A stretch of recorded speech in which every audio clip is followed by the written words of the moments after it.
Well, hello. And some of you might recognize my voice. Fewer of you will recognize my face. But I am Kevin Whitcher, and back in the day, I was editing the Gooner for about 20 years, from 2000 until just after COVID really got going.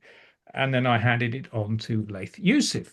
However, from about 2007 until 2020, I often took part in what we called the Gooner podcast and enjoyed it tremendously. And we always did it in person. We always used to meet in a community centre off Gillespie Road. We had some takeaway Chinese and the odd alcoholic drink, and it was a great social. However, times have moved on, and not too many podcasts these days are actually done in person, which is a shame. But at the same time, it's a damned sight more convenient and easy. So, at the suggestion of one of the occasional guests on the Gooner podcast and a semi-regular contributor to the Gooner, Mr. Ian Henry, well, he suggested we should actually try a podcast. Um, well, it explained where the idea came from, but I thought, yes, why not? Because this is going out on my Substack platform initially, and it's got the capacity to host podcasts. And I thought, yeah, let's do it. But I'm going to turn over to Ian now, and he can take you from there. What inspired you to suggest this, Ian? Oh, well, there's so many podcasts out there, and from time to time, my wife suggests that I ought to do one, and I suddenly thought I'll suggest it to you. Let's give it a go. No more than that. And you've got an explanation about your T-shirt. Yes, I'm not a John Stones Man City fan in disguise. I thought I'd wear a Rolling Stones t-shirt in homage to Sir Mick Jagger, who is supposedly a big gooner. Okay, lovely. And just to say to anyone listening or even watching this, I mean, I think you'd be better off listening because, frankly, visually, there's not going to be too much variety. But this is going to be fairly free form. It's the first one we've done. We've done zero prep except for a very brief agenda, which Ian has been good enough to put together. And we're just going to sort of shoot the breeze and see where it goes. And in the future, I mean, let's just say that it's enjoyable and it kind of goes down okay. I might kind of get the podcast thing going like I used to, but frankly, I will probably be doing it online as opposed to meeting and feeding everybody because in those days it was a kind of justified expense to promote the Gooner. These days it's just basically for enjoyment and a good old chinwag online. So let's begin with a quick check on the list of items which Ian sent me. And he said we could take these six topics in any order. But I'm going to start with number one, and that's Arsenal's realistic prospects for the season. Ian, let's let you go first and give me your thoughts on that. Well, I think injuries permitting, I feel more confident about this season than under Arteta than I have done for a long while. We'll come on to talk about the squad, but I think we do have a better squad, a more balanced squad than we've had for many a year. And I know Liverpool will look imposing, but I think there are weaknesses there. And I think there are as many weaknesses across the rest of our potential competition that makes me feel more positive than I have been for some time. And I have often been the voice of doom and gloom, as you know, Kevin. Okay, well, I'm going to ask you on that front. If I was to say to you, do you think Arsenal have a better chance of triumphing domestically in the league or in Europe? What would you say? I'd actually say probably in Europe, funnily enough. Um, Fewer games, potential. You could get a lucky draw or two and miss out on people. I think we were very close against Paris Saint-Germain, and I think we would have won the final had we got through. I think we would have been way better than the Inter Milan for sure. Um, the Premier League is very, very tough, and not just the big competition, but you've got top players lower down the league as well, all capable of causing an upset on their day. Yeah. Okay. Well, for what it's worth, we're only 3 games in, so it's not possible to draw too many conclusions on that. Mhm. But what I would say is that we've conceded 1 goal in 3 games, and that goal was obviously fairly unique. Mhm. Not really one that you could blame the defence for too much. It was a challenge that resulted in a free kick. You give free kicks away in that kind of Mhm. range probably 2 or 3 times a game. And obviously, everybody knows Mhm. it's an absolute worldie.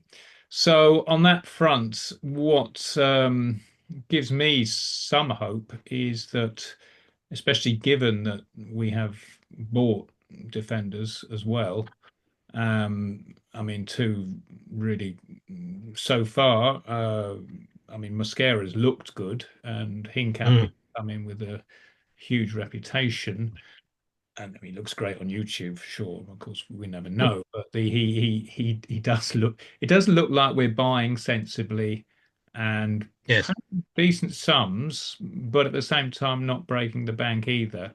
So, I mean, the one thing I will say when I contrast Manchester City and Chelsea is that Manchester City historically, perhaps not so much recently, but they've tended to get value with their signings and not gone through the roof with the amount of money Mhm. they paid.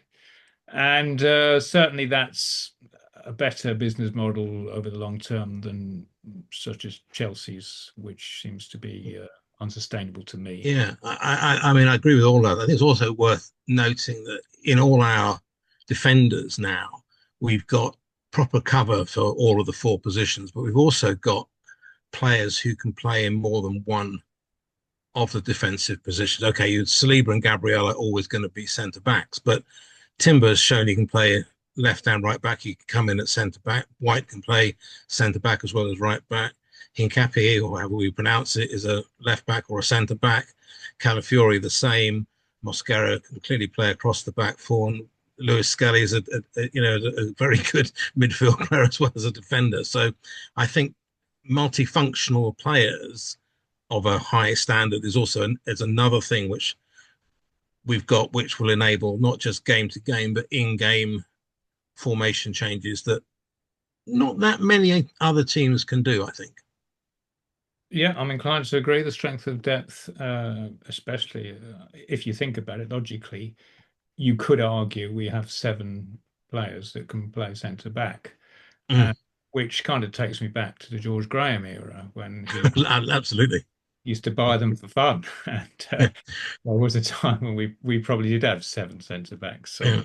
So Well, you could say eight if you put Declan back there as well. yeah, well, he can certainly play there if Mm. in emergency.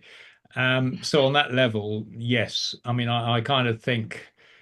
Um, I mean, the problem last season was we didn't win enough games. So on that Mm. level, I mean, the defending wasn't too bad last season. I think we might have even had the best actual defensive record by a goal Mm. to over Liverpool.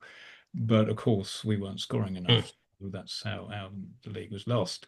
But I mean, if the defense is that good, we might have more 1-0s than 1-1s, which we had Mm. last season. And Mm. points are points. So it'll be interesting to see how it goes. And I'm sure in certain games we will be attacking and aggressive. But Yes.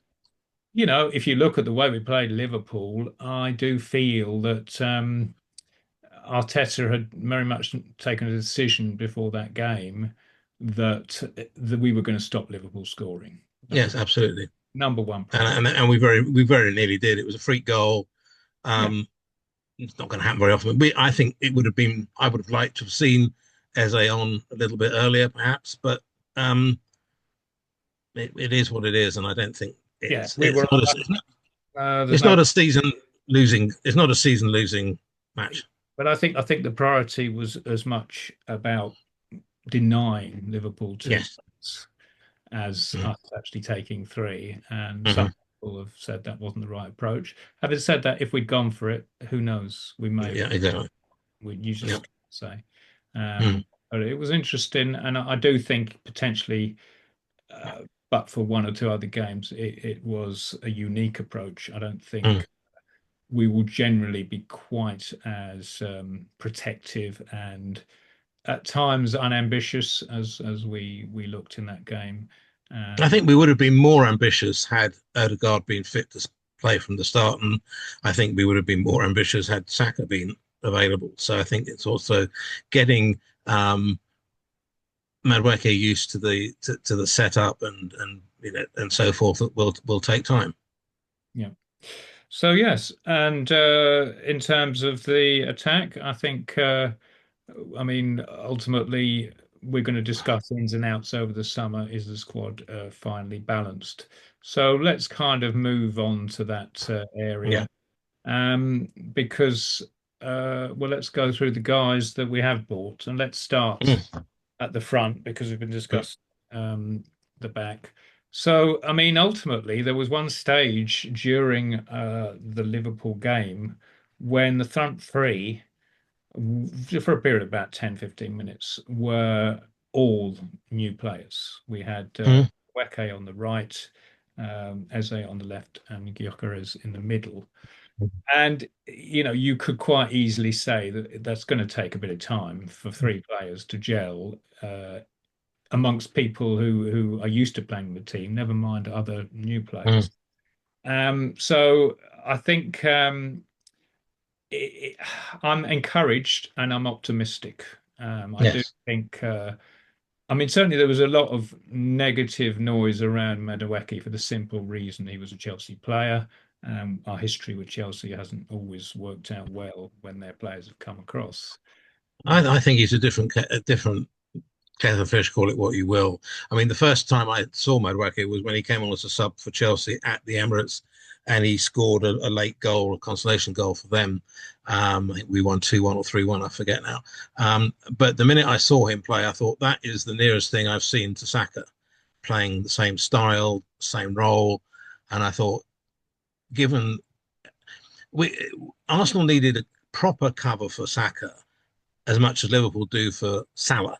And although Nwaneri did pretty well last season, he's not a winger, and Dowman may well be the greatest thing since sliced bread, but he's not even 16. So I think it was essential to get a player like Madueke in, and I can't think of another player who Arsenal could have bought with that kind of profile who would be Premier League ready to cover Saka properly as a speedster and somebody who can also play on the left flank. He may be more used to playing on the right, but he can play on the left. And I also wouldn't be surprised to see Madueke play on the right and Saka move inside either as a false nine or as one of the eights at some point as well to give even more options for Arteta. But we can come on to that later. But I think yeah, I like the attackers that we bought.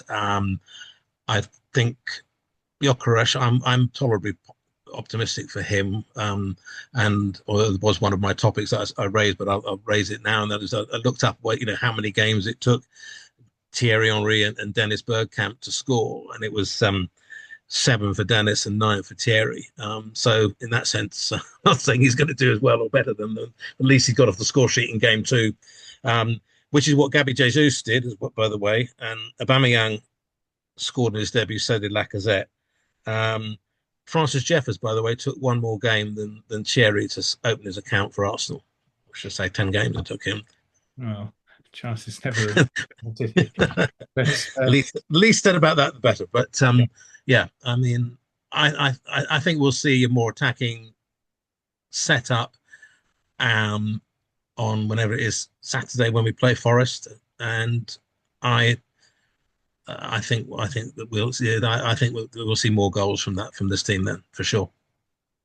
yeah. I mean, it worked out very well against Leeds. We really just found our rhythm there, and that may be to do with Leeds. It may be to do with just our being at home and being Yeah, aggressive and being on the front yeah, foot. The one thing I'll say about Gyökeres is obviously knows how to put the ball between the sticks if he gets the mm, opportunities. mm, yeah, I think the the concern after the Liverpool game was that he seemed to be dominated by the two Liverpool centre backs. So was he getting the right type of service? Were we playing to his strengths? I don't Possibly think so. no. No. And so I mean, I think you can't really draw any conclusions about a striker until he's played at least half a season. I mean, Mm, even someone like in terms of attackers, you just go back to even Robert Pires, and mm. he took half a year just to adapt to the Yeah, role. yeah. In Gyökeres' case, obviously he's played in England with what we call at the time lower division Mm. teams, or maybe Brighton were in the Premier League, but they didn't really make any. Didn't know. He didn't really play for Brighton, did Yeah, so he has hopefully a little less time to adapt to, he? Mm, Arsenal and the opposition they're going to face. But ultimately, I think the key to his success will be the number of chances he gets. If he mm. gets chances, I think it's going to work Yeah, out. yeah, So yeah. it's up to it's one of the challenges Arteta has to integrate him into a system or adapt the system so that I mean, incidentally, I think had Havertz been properly fit or been fit, he would have played actually at Anfield, and Gyökeres would have come off the bench. Um, don't have any proof of that, but I think that was probably what he would have Arteta would have wanted to have done. yes, I think you're right. He would have been integrated a little more gradually. Mm, So yes, mm. circumstances have dictated that he's played. He did. I'm just trying to remember. Did Havertz get injured before the first game of the season at Man No, United? he got it at Man United apparently. Right. Okay. Yeah.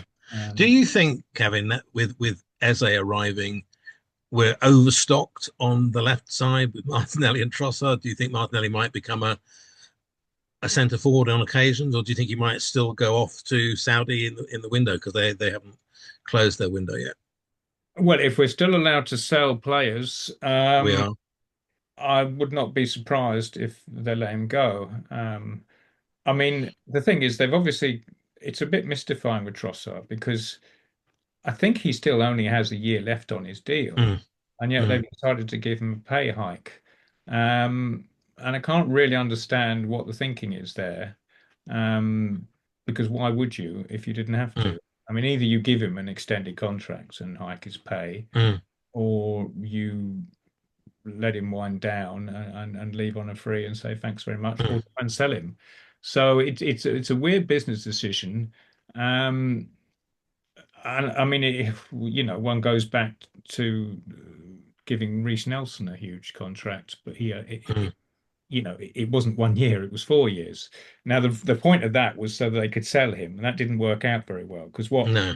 the problem was before Berta arrived and Edu was running the show, it seems to me, was that they didn't quite do the maths properly because what they ended up with was players who were earning such good money that if they then didn't play, then their value dropped to Mm, potential buyers. So much as it was possible to actually sell them, and sometimes for half decent amounts, the players were not going to go unless they got similar yeah. wages. And understandably, clubs who were interested in them, and they were lower clubs because by definition, if they're not playing for Arsenal, then bigger clubs are not going to come in for them. Then lower clubs aren't going to pay Arsenal wages. So we got caught in this trap, and we're still in it to an extent where we've got players who are out on loan. At least their wages are being paid. Absolutely. We've been unable to sell them. And that's not just us. I mean, Chelsea have done very well on their sales, and you've got to wonder if some of those figures reported are genuine. But at the same time, a Well, lot they of, have made a few sales to their related clubs, shall we say, and I think that's an interesting. there you go then. But certainly some other large clubs have struggled with Mm, sales last summer. mm, as well. So we're not alone there. mm, But Martinelli is an interesting one because obviously he hasn't. Um, developed as well as Saka did in the same period because they both burst onto the scene at a similar kind of time and both look very promising players. Saka just got better and better, and Martinelli didn't make quite the same progress.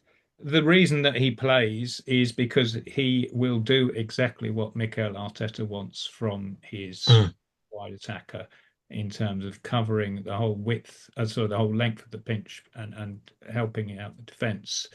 So, and the fans love a trier, but mm. even so, the return for the positions that he establishes for himself is It's not dis great.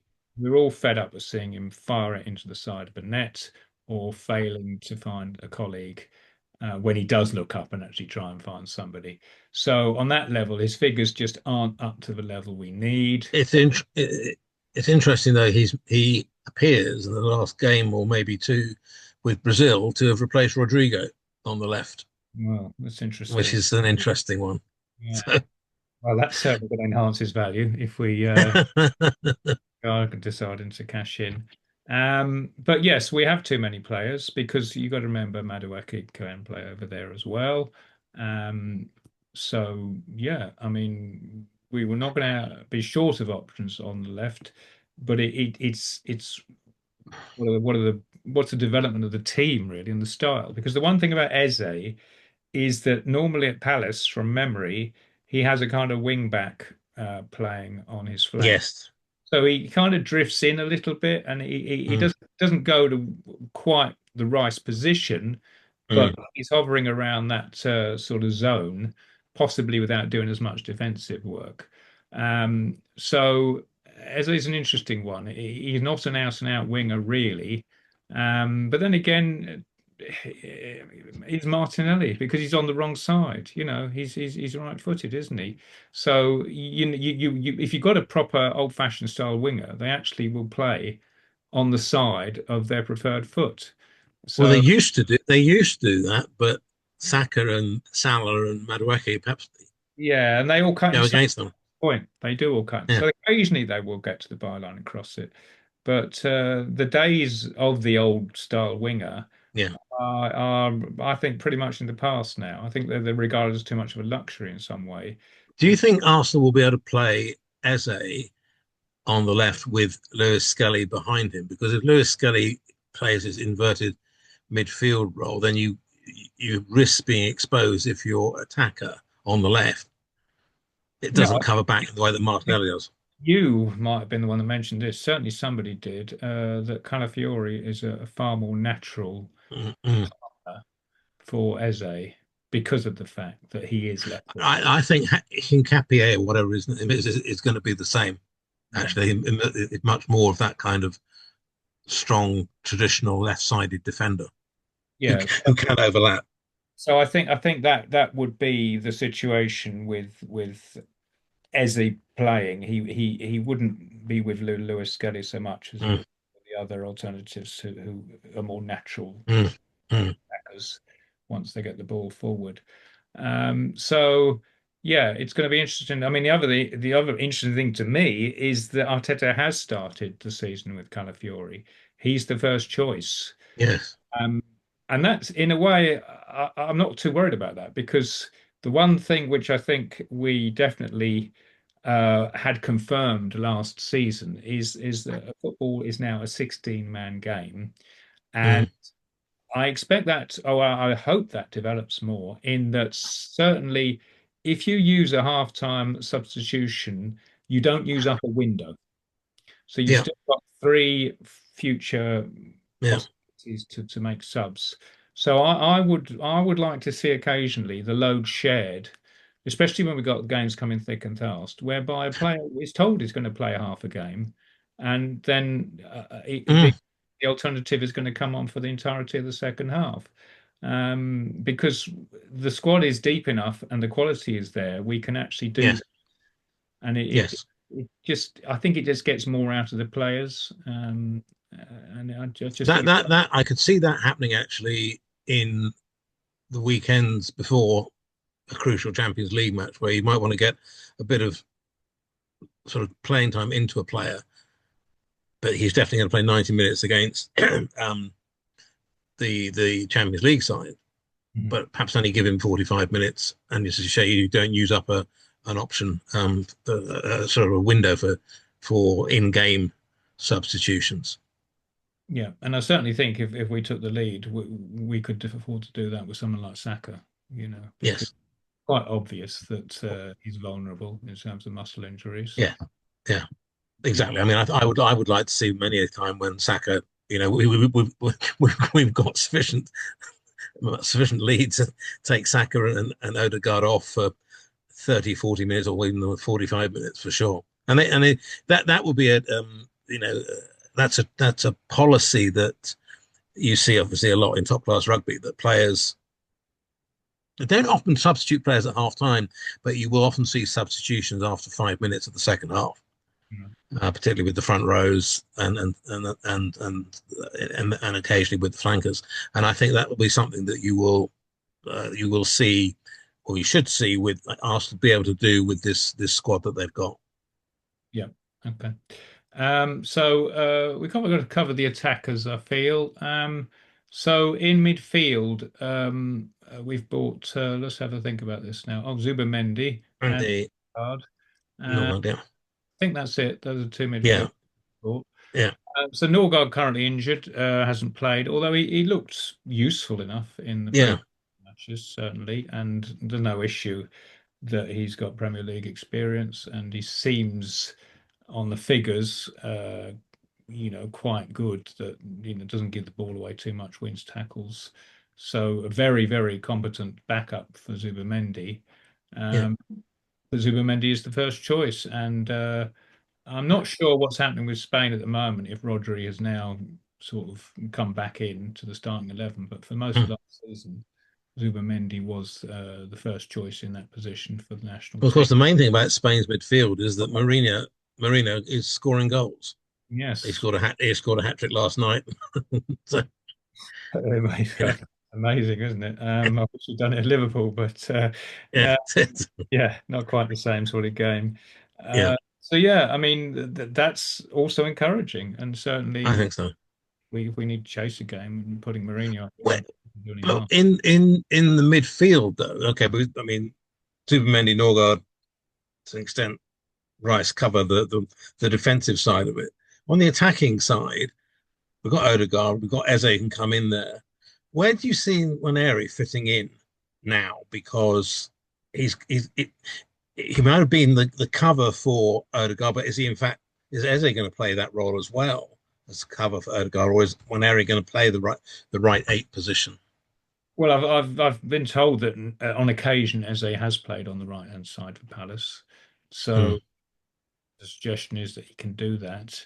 I'd like to think that Nwaneri. I don't think he'll make too many starts, but I think he'll get on quite a bit. Uh, mm, and remembering I think he's still 17, mm. certainly Yeah. now. But uh, he's on a long contract. We've got time, and it's waiting to see how he develops. I mean, the one thing about Nwaneri when he first really came onto the scene as a regular substitute was that he did impact games. Mm, Uh, he certainly worried opposition defenses. So I would expect that kind of approach to how he's used to continue. And I would imagine that Odegaard, especially when games feel a bit safe, maybe we're two up with mm, 20 minutes to go, and Nwaneri will be coming on for mm. Odegaard. So I think it's a matter of certainly in the cup, domestic cup games, those kind of things. I'm sure Yes, absolutely. but it's basically him making the most of his opportunities, and even on international duty, under 21s, he's playing today. Half time, it was 2-0 to England in Kazakhstan, and he'd scored one of the goals. So, Mm, he will certainly get a lot of uh, international football with the under mm, 21s, play full matches, or certainly most of them. So, mm. I think. I mean, the one thing I think we don't know how much Saka playing all that football as a teenager had any long-term effects. It's you just can't say whether or not that played any part. Well, playing a lot of football as a teenager impacted Jack Wilshere for sure, and probably Michael Owen, and I think that cut their careers down. So I think there will be a load management issue for Lewis Scully and when and of course the next great thing out of Hale and Max Dowman, who certainly does look a prospect, as they would say. Absolutely. So yeah, I mean, I think, I mean, that's the thing about having a deep squad. It's managing the the kind of feelings of the players who aren't playing all the time. But ultimately, if you are successful, then I think they're a lot happier to be part of it than if it's not working. Let's put Yes, yeah, uh, I would agree.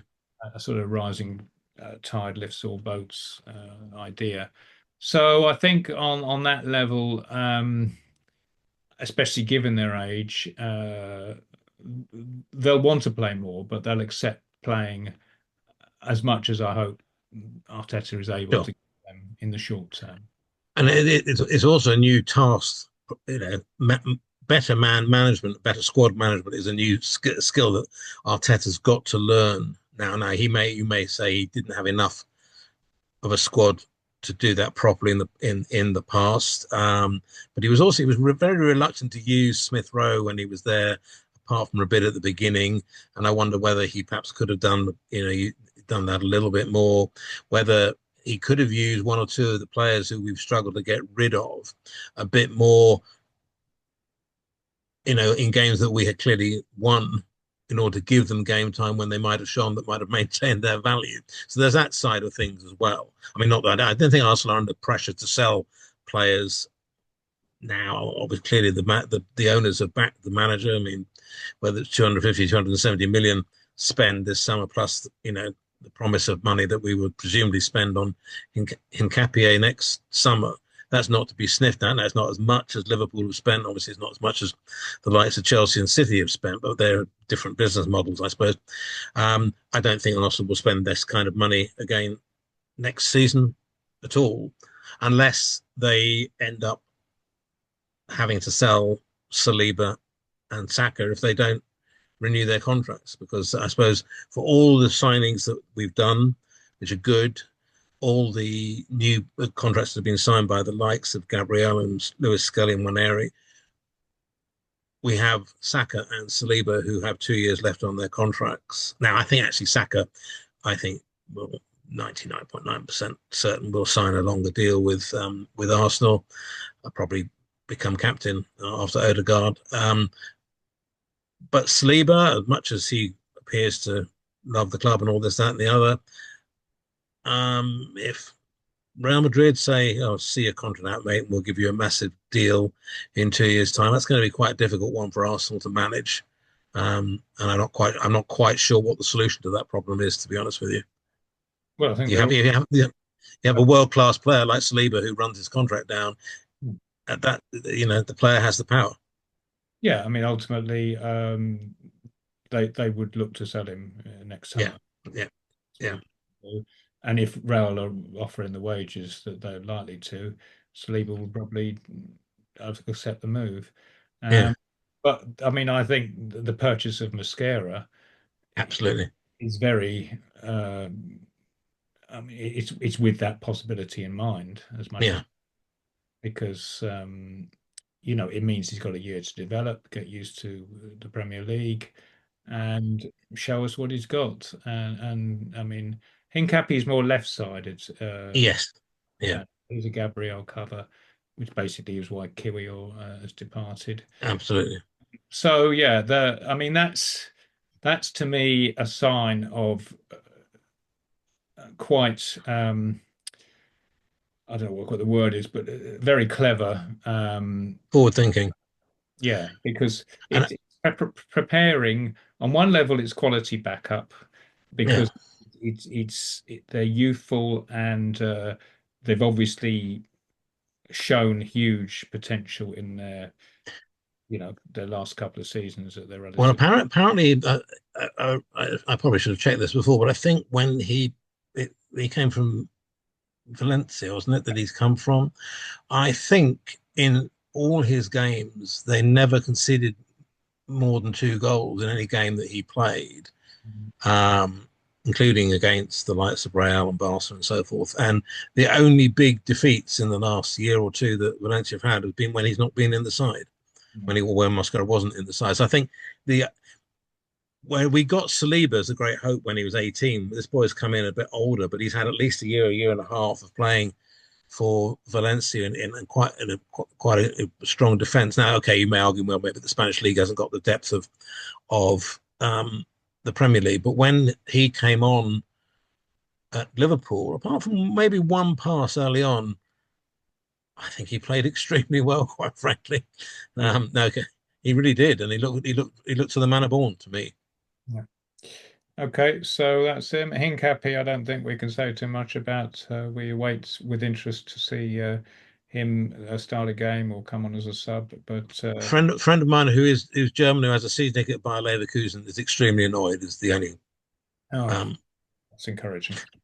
the only comment I can make on that. Yeah, no, I've just watched a YouTube compilation, and of course, all the best bits are on there. But he Yeah, does, what is interesting that he does like to get forward, and he yeah, sees a shot in him. So that's yeah. encouraging for what we are. What's your view on Kappa as our number two keeper now? Well, I mean, given what we had before, which was Neto, and the game where in Girona, which Yeah, wasn't doing at all, it's obviously a significant upgrade. Um, and I mean, he is quite highly rated as a keeper, from what I've been told. I mean, I think he was at Bournemouth last season when we had yeah, Neto. yeah. Impressed. So for 5 million, you cannot argue with that. No, absolutely. Super deal for a Mm, keeper who could probably do a job if Raya did get injured, and I'm yeah, sure he will certainly play in the domestic cups as the yeah, reserve and to, and perhaps even in the slightly less vital Champions League games, the mm, ones expected to yeah, comfortably. yeah, So yeah, that feels like a good signing. mm, I'm perfectly happy with that.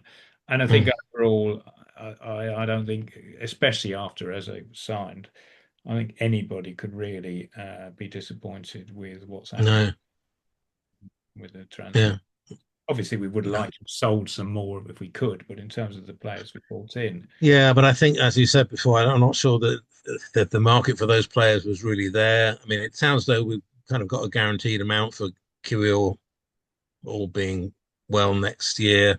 Um, I mean, as an example of how difficult or the problems of selling some of these players, moving them on, it's not just moving them on with their wages, but also there's a lot of clubs have got a lot of players in their squads. And I noticed Zinchenko has gone to Forest, but he's probably only their third choice left back in their own scattergun purchases, and he's been left out of their European squad, incidentally, which I think might be a bit of a come down for him, to put it mildly. So yeah, I mean, it, the reason he would have taken the loan move was to get some football under his. yeah. So if he's not playing occasionally, at least, then he's going to be. Well, Forest already had quite a good left back, and they bought another Brazilian. So I mean, they seem to have been buying up half of Brazil as far as I can see. So I But don't, he can play midfield as well, as we know. yes, true, true, true. But if he's not in the European squad, that is a surprise. But Yeah, I thought that was quite something actually. Bit of a come down for him, I would have thought. unfortunately, What's your view then, Kevin, on having we've gone through all the Arsenal ins and outs and so forth? Where do you stand on other than Liverpool on who our real competition is for the um, top spot this year? well, I certainly I do think Chelsea will have a good season. Mm, Cole Palmer is such a good player. He's basically their Salah, if you think about it. yeah. And I'm sure Manchester City they must be scratching their head as to why they let him go. Um, and they do. I think the manager is a bit more tuned in to the Premier League. I think they didn't have the best of starts last season. They were a bit inconsistent. But I mean, much as that was a Mickey Mouse tournament in America in the summer, it did two things. Number one, they made a hell of a lot of money for playing not too many matches, and number two, they did beat Paris Saint-Germain in the final, which can't actually be. That Sniffed is at. quite an achievement in fairness, given how good Paris Saint-Germain were last season. The one thing which I am hopeful of is that because they didn't have a normal pre-season, at some point they're going to suffer, and for that reason, I don't think they can win it, but I think they can take points off a good Yeah, old but Argentina. I think they can do. I mean, I don't think they've got a top class goalkeeper.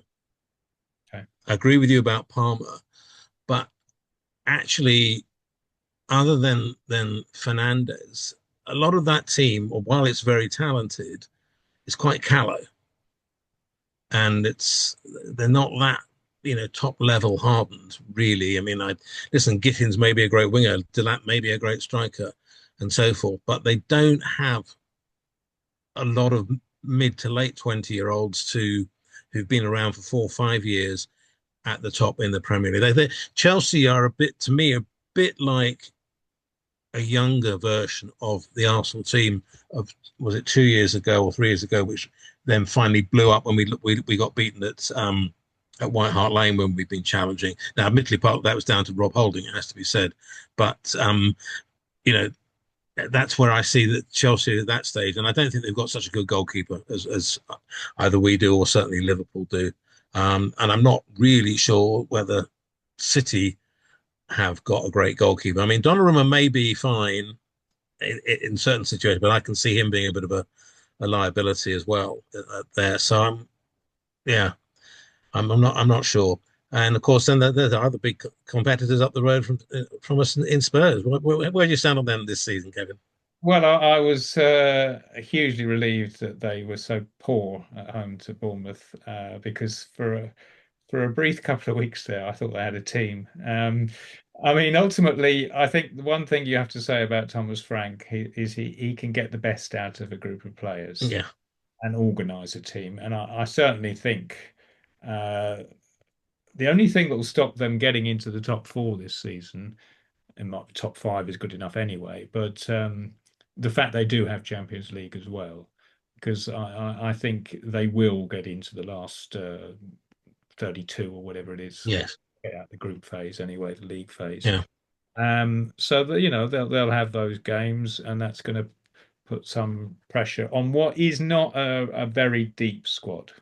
In all And fairness, they too had to leave out an expensive signing from their Champions League squad because Matis Tell has been left out, right? and they brought in Koulibaly from Paris Saint-Germain, and that meant Tell couldn't be in the squad. So they've got another, they've got an expensive player who's not going to get European football, Well, this is which I this think, is when you've got so many on the books, but that's yeah, the additional thing. They've also yeah, got a lot of worse players than Tell, so I'm not yeah, sure that's a good decision on their part. But I suppose they're thinking, if one gets injured, we've got to be covered. yeah, yeah, yeah. But yeah, I mean, certainly there's no way that they're going to implode in the league the way they did under dear old Ange, and No, even though he might have won the Europa League in the flukiest manner with the worst final ever with a daft goal.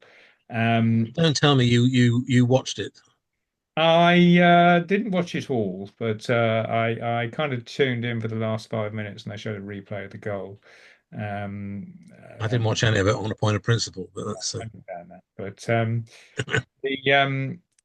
the I mean, obviously, Ange was a gift from heaven, but they are now sorting their acts out, and I mean, the hope is they're still Spursy, even with Thomas Frank, and ultimately, they do have some decent players, but it's not going to take them that far. It can't take because at the no. end of the day, they're going to be exposed by the sheer lack of depth in that squad, I'm sure. Particularly in their midfield, I think is going to be exposed. And what about our friends up at the Theatre of Dreams or whatever it's called now, the Crumbling Theatre of Dreams? I mean, has Amarim been sacked yet? Is my first question. No, no. Okay. Um, Well, I mean, Well, at least not last time I looked anyway. it's just a matter of time. Um, I mean, it's obviously they're going to try and get someone new in. It might even be Jose Mourinho, and if they do, then I think they might be able to get some results by playing in a way that the crowd aren't going to enjoy, especially as Are they you have. serious that you think they might go back to Mourinho? I would not rule it out, you know. I wouldn't rule it out because the thing is, when he was there, he did better than any other manager they've had since Ferguson. Uh, Right. Yes. Okay. I they've suppose got it's that true. in mind. The one thing that team desperately needs is organising and motivating, and much And as a decent goalkeeper. and a decent goalkeeper. And much as Mourinho might not be able to do this for more than a couple of years, he will have an immediate impact. And I mean, I wouldn't be surprised. And I think if he did, they could probably finish in the top in a European place. I'll put it that way. Yeah. But obviously, they're not going to be any challenging for the Mm, title. Um, and so, yeah, and in terms of Manchester City, the signs are good that they are now on the slide, and Pep's magic mm, has kind of dissolved a bit, and they mm, just don't seem as impregnable to the smaller sides, which is very, very mm, because mm, in fairness, it was almost a guarantee that City would get 3 points whenever they played anyone outside of the top four. Uh, mm, Certainly, in a couple of seasons, they always did. mm, So I think that ultimately it does feel like Liverpool are the team, and if we can overcome them, then we have a very good chance of being top dog. But yeah, I mean, Liverpool, let's discuss them. Uh, Obviously, they've lost two attackers, one under tragic, no, three attackers, one under tragic circumstances, and two they've sold. But they've mm, bought a team. Obviously, they bought Wirtz for a record fee, mm, which is no longer a record fee because now they bought Isaac for a record mm. fee. And they also have the Eintracht Frankfurt striker as well, whose name I've Yeah. pronounce Ekatike. something like that. So Spelt the the same way forwards and backwards. numbers, oh, that's right, actually, yes. Numbers wise, they are still very well stocked, and the They're hope. not at centre. They're not at centre back though. They are not well stocked at centre. I'm talking about the attack, but this Yeah. is Yeah. where the hope is, of course, because yes, they have conceded 4 goals in the first two games. Um, they do not look impregnable at the back, and it's going to be a lot of high scoring games, I think, Mm, and hopefully it won't always go their way. Uh, mm, I mean, it's just like a dagger to the heart when they score an injury time. Uh, mm. they always seem to, and but hopefully that won't continue, and hopefully they'll be found out. And And we also have to hope that Egypt go a long way in the Africa Cup of Nations. oh yes, that's another potential bonus we could enjoy if they do. So yeah, I mean, you can't say out of 3 games they have got maximum points, but they've been fairly fortunate. Let's face Yeah. it, and that sort of fortune is Mm, not going to last all season. They're going to have to earn it if yes. they win it, and so yeah, I think it's probably ultimately, I mean, much as things may change with Chelsea and City, it does feel like, the two best teams are Liverpool and Arsenal. And it really depends who can really get their act together, put the run together, and pick up points, especially in the big games between the big teams. Well, we've got three big league games coming up. Forest at home, which we really ought to win. City at home, which I'd like a repeat of last season, and then our other very, very difficult away game after Liverpool, and that's Newcastle away.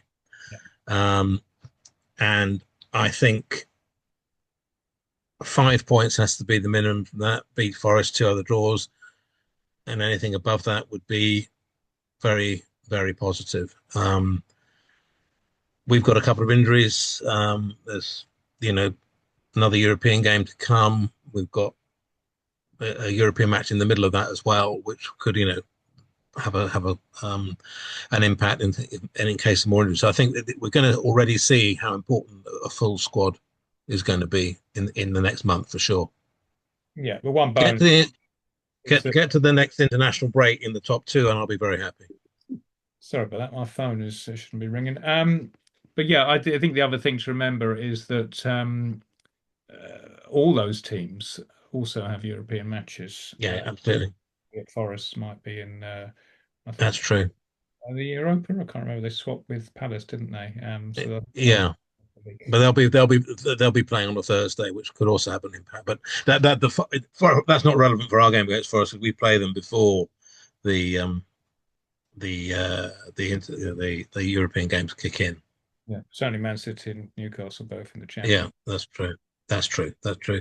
The other thing I wanted to talk to you about, sort of a more strategic, longer term issue, is do you think Arsenal should look at the way in which City and Chelsea are clearly benefiting in a variety of ways in terms of this multi-club ownership, being able to bring players in, put them in their associate clubs for a year or so, bring them in at lower fees than they might do if they're buying them directly in a year or two's time, like they did with Savinho at Girona, and I'm sure there are examples of that at Chelsea, and I forget them all. But I think that could well be another thing for the club to have to look at. In the past, we had kind of an unofficial link up with Beverin many moons ago.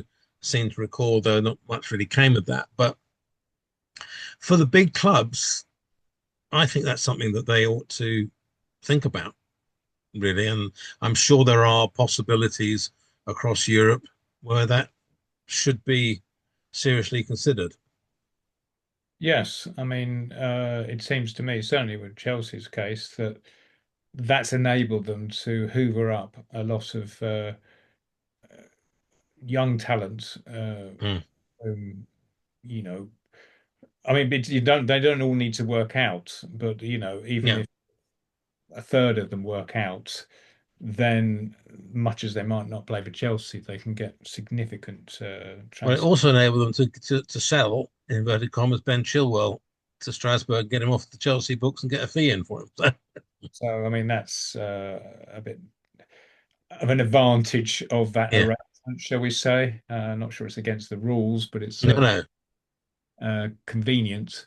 So, Yes, absolutely. yes, I mean, I think in some of these uh, instances, it's a case of fight fire with fire Mm, and swim with the sharks. So, mm. yes, the thing is, I mean, it's interesting because the Fenway Group at Liverpool have not done this.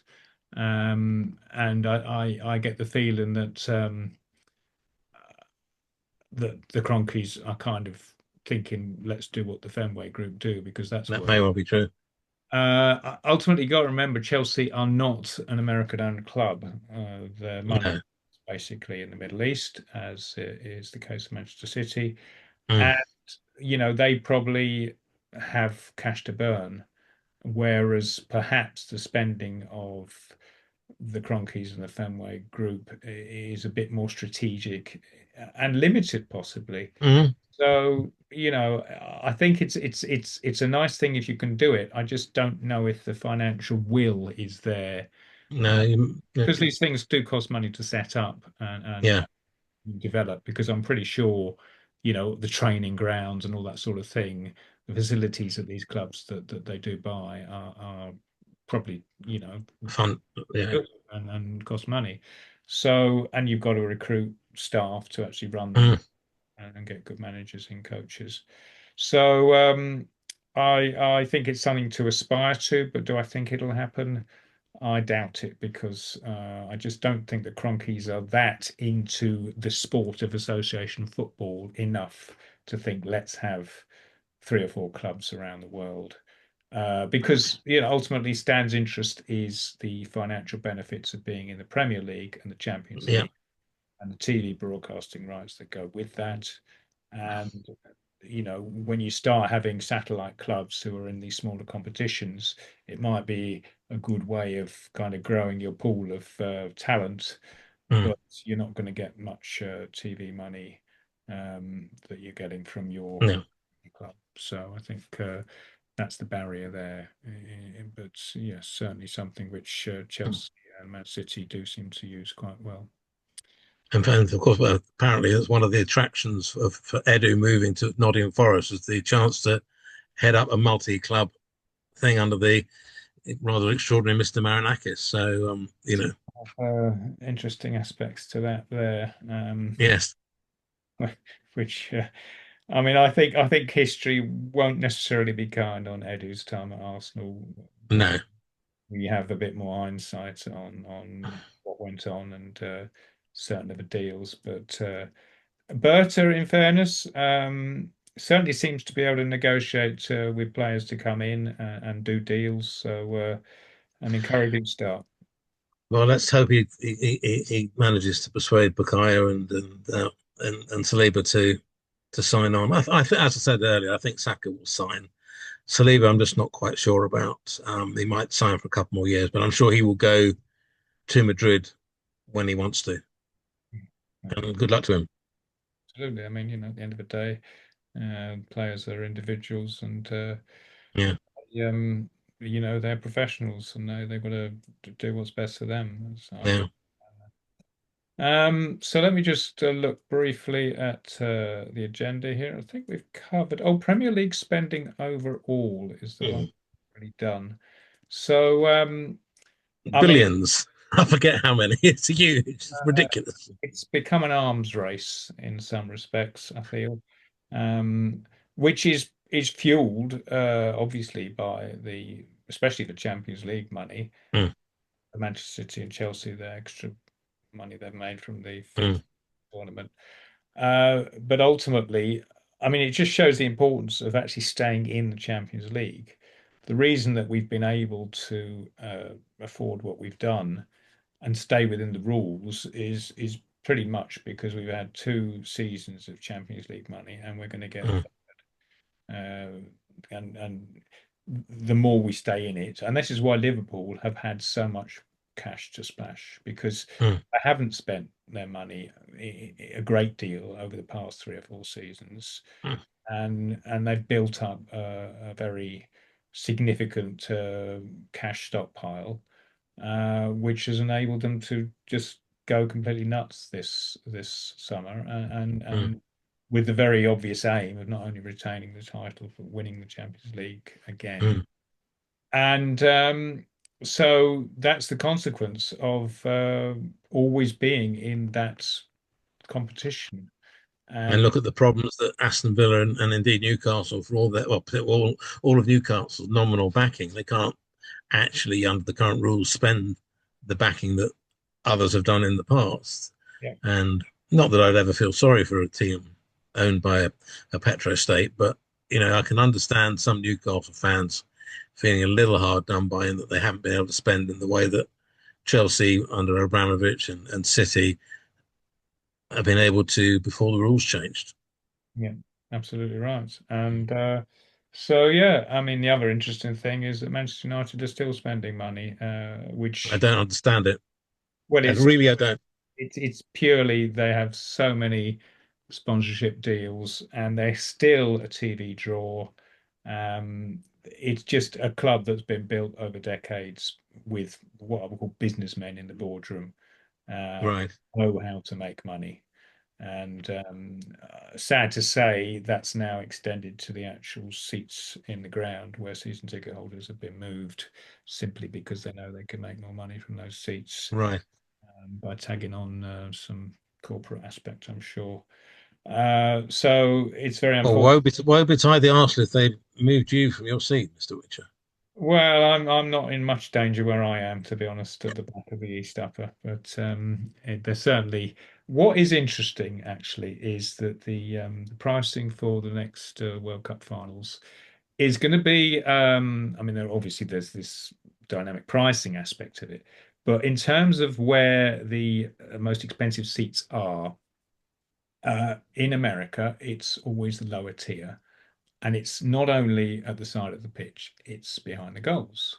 The thing is to be near the pitch. Doesn't matter what your angle on the actual play is, because Mm, in American football, what is going on, even in rugby to an extent, what's going on at the other end if you're behind one of the goals is speculation and conjecture. mm, terms of what you can see. And yet, the thinking is those are going to be the category one seats, and the You're next right. up is going to be two, and then the higher ones are three and four, which, in the unlikely event I'm able to go, suits me to the ground because, as you know, I like my perspective. I like to see Yeah. the play from high up, so I can get the patterns of play. But it's interesting because traditionally the actual supporters of the countries are Yes. goals. So I don't know how that's going to work out. Maybe they'll have a special exemption for them or something. But if they don't put them there, there's not going to be a lot of atmosphere. Um, Right. and again, do the Americans care about atmosphere in terms No. of one-off tournament? I'm not too sure they do. I'm not sure they really still get the sport, to be honest with you. No. But if you compare it to Arsenal, where, in fairness, the halfway line, lower tier seats would be in America the most expensive seat in the ground without Mm. any Right. debate. And yet they're amongst the cheapest at Arsenal. And it's just so fascinating to me how the pricing Yeah. gap is so askew with any other stadium on earth because of just historical reasons to Yeah. do over there. One final thing, because we're probably need to be wrapping up in a minute, but related to the seats and the positioning in the ground and so forth. Arsenal put the away fans lower tier in the corner, by one of the goals. Newcastle, by contrast, and I think if I remember rightly, having been to both Barcelona and Real Madrid in the past, they put the away fans way up top. Um, what's your view of the Newcastle strategy versus the Arsenal strategy for away fans? I mean, in fairness, Tottenham, I think, put them in away fans in the lower tier, and as does most other teams. But the Newcastle one has always grated me slightly. Well, it certainly helps them on the pitch because, it's much more difficult to influence the atmosphere in the ground from that kind of height. The reason Arsenal do it is basically the police. When the Emirates was actually designed, the thinking was, let's keep these people under control. We can get them away from the ground easily if we need to, or even keep them from getting into the Mm, ground that we want them to come by just mm, stopping them on the bridge. And and the other thing about, for example, it happened with Manchester United in the FA Cup. They don't put them upstairs now because of the inevitability that away supporters will stand and the perceived danger of supporters standing in the upper tier. Now, I don't know what happened at Wembley when Oasis played and that poor individual fell from the upper tier and sadly died. mm, But I haven't read about it, but honestly, would not surprise me if it was just basically a bit of crowd shoving and the guy just lost his balance because someone came onto him from behind and he went over. And he might have been standing on his seat or something. I don't know. But ultimately, the thing about standing up in an upper tier is that unless the tier is very well designed so that you literally cannot fall over mm. front, then and obviously sometimes they actually have the barriers. I think at You're New right. from memory, so you literally cannot fall forward because the barrier. Okay. Right. Certainly at Wembley, I don't think they have them. No, you're right. Certainly at the Emirates, they don't have them, and that's part of the reason why. Certainly, is why Manchester United fans were not put upstairs, and they had much more Right. than normal they should have because it was a cup game. Okay. So yes, historically, it doesn't favour us because away fans will have more influence, and sometimes they can be very loud at the events, as we know. Um, and yeah, the police just don't want them upstairs because it's easier to just funnel them in and out without them having to go anywhere. Yeah. Got it. Sort of little quadrant there. So they don't want them on the stairs, and then Arsenal fans are coming out and mixing with them, for example. No, Whereas if Arsenal fans are upstairs, they're directed either side of that exit, so they don't sort you're of right. mingle if the police don't want them to. So yeah, that's the reason. That's Okay. it is absolutely. No. So yeah, so we have been going for over an hour. We will wrap up any moments, but I have to say it's been a pleasant surprise that we've been able to talk about so much for so long, where there's only two of us. So Well, let's hope there are a massive audience out there also enjoy it sufficiently that they want us to do more, Kevin. well, we will find out because this will be going out, and I'm sure people will comment and let us know. So, Yeah, on that note, my thanks to you, Ian, for coming up with the idea for this, for actually making me do it, and pleasure. for your time on this and opinions on this particular Monday evening. It's the 8th of September as we're recording in the middle of the international break. And yeah, hopefully we'll be back doing more when, maybe a month or so's time. We'll see how it's. Yeah, That's, when we're back at the top, sounds good to me. always positive, you know me. Okay, let me just stop the recording.